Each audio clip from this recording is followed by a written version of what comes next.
They always say life is full of surprises. And this time, I finally understand why. Growing up, I always knew that my life wouldn't be the same simply because of my skin color. But it was around middle school when I started to experience racism, injustice, hatred, behavior towards me, my family, my friends, and my community.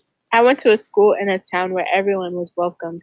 Everyone meaning no matter what race, religion, sexuality, or gender, you still deserve and will be provided with the education. But that didn't seem to sit right with some people. One day after school, I decided to go to the library to study and hang with friends.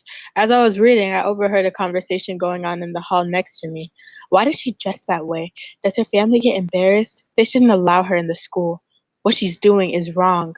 At the time, I didn't think much of it because I couldn't tell who they were talking about from the way they were describing the person, but it still concerned me because I don't think they should have been talking about them like that. After the kids left, I heard some light sobbing in the hall.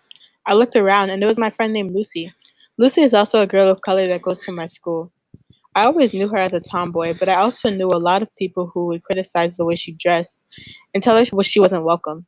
Hey Lucy, what's wrong? I asked. Nothing, Nyla. I'm fine. Are you sure? Because I heard you crying. I said I'm fine, Lucy yelled while crying.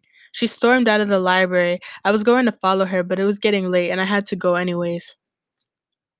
The next day at recess, I noticed that Lucy dressed way more feminine and she had tears in her eyes as she was walking down the hall. Lucy, I know you're upset, but can you please tell me what's wrong? I want to help. I'm sick and tired of being called Lucy. I don't want to pretend anymore. I'm not a girl, I'm a boy, and I wish I could tell people that, but I'm too afraid. People already criticize the way I dress and because of my skin color, so imagine what they're going to say about me now.